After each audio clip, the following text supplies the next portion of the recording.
WWE wasn't afraid to pull all the triggers on Netflix. The debut finally happened, and we got to see big speculation like The Rock coming back, and he pretty much crushed all the storylines, saying he was good with Cody, he was good with Cody Rhodes, and he was good with Roman Reigns being the tribal chief. Yes, the tribal chief was settled. Roman Reigns is the main one, and we're all left crying why The Rock won't even take part in another PLE this year.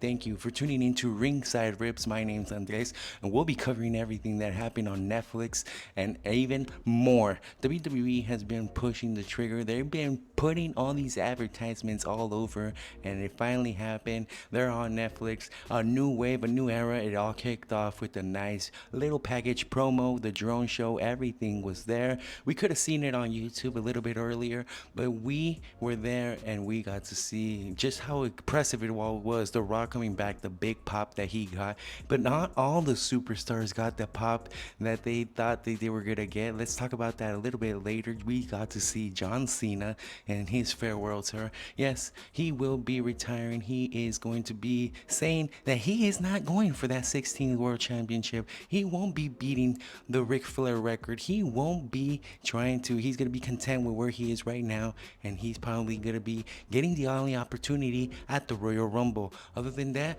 John Cena, thank you for everything you have done. Thank you for every single bit of matches you have performed in all the promos. We got to see another glimpse and speculations of the future, such as Cat Gable calling out a luchador, and that's when we all got hyped and we started mentioning that it could be Pentagon Jr. Cero Miedo coming into the WWE, finally making his debut, and that is exactly what the WWE wants to do. We have seen how they are making big shows out of what has happened in Netflix and what has happened in SmackDown, now that they're both 3 hours, but the WWE has come out with news saying that they don't have to be 3 hour shows right now on Netflix. They do have that leeway of being able to go over or go under because there isn't anything. There is no TV scheduled program, so we'll have to keep an eye on that.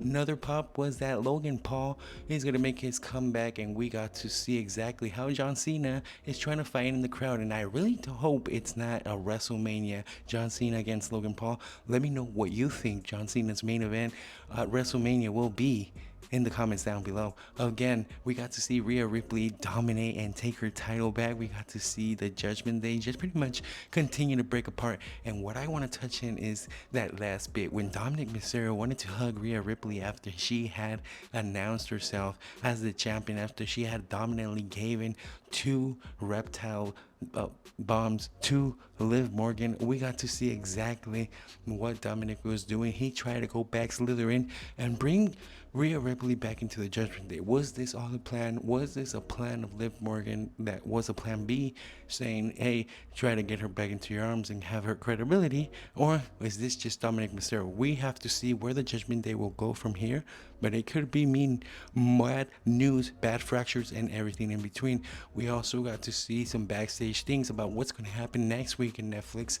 And the thing is, the show just kept going, and we got to see some Hall of Famers come out, make some impressions. We continue to see The Undertaker make his surprise entrance with Rhea Ripley as support. We got to see Travis Scott smoking something that did not seem PG in live Netflix, and he was there yeeting all along, all over the screen. He was telling us he was a Jey Uso supporter. For a moment, I thought Drew McIntyre was going to win that match. For a moment, I really thought they were going to push Drew McIntyre, but for some reason, Jey Uso was able to pick up a surprise roll-up, nothing less, and walk away with the victory. Of course, Drew McIntyre's character has to continue to be built up, has to continue to be one of the strongest people in the roster, but for now, Jey Uso does deserve this push, does deserve everything he's getting. And we got to see a brilliant match, exactly something that was there. And after, I had myself questioning, where did Travis Scott go? He just seemed to disappear after that entrance. He probably went off to continue smoking that great pipe somewhere else.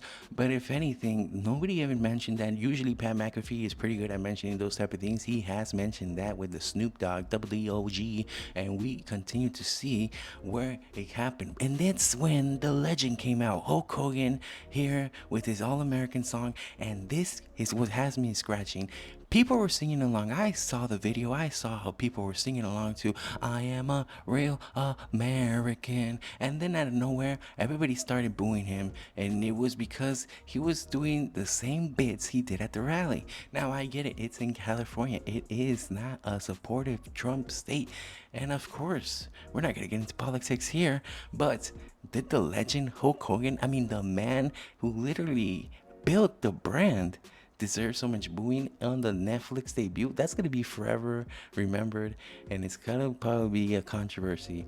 But again, let me know what you feel. Let me know how you're feeling. If you're watching so far, thank you so much for staying so long. Hit a like. Let me know what type of videos you like. Maybe the algorithm will push you back my way. Again, the Netflix debut was impressive, and it all ended with Seth freaking Rollins against CM Punk. And I, for some reason, thought that the student was gonna beat the master, but of course, the master had to beat the student, and that just leaves us into continuation. I mean, Seth Rollins looks pretty weak. He looks like his knee keeps on giving out, and I know it's probably just a gimmick. It's just a spot. It's just to sell the things. But I don't want someone who looks so fragile to continue to battle. I mean, I am an admirer of Seth freaking Rollins. I really admire what he's done so far for the WWE. But if it's time to call it quits, if he has had surgery, if he isn't in 100%, then I believe it could be time for him to possibly even announce that retirement, even though it's a dreadful thing for most wrestlers. Now, CM Punk did pick up the win, and we got to see what is probably the continuation of a storyline and what will happen into the next showings of the WWE. For now, we got to see Netflix, and they weren't afraid to treat this as a huge main event. Yes, it was the debut. Don't expect more things to come in like this, but for now, we have to say it was definitely a great way to start the year. Thank you for watching.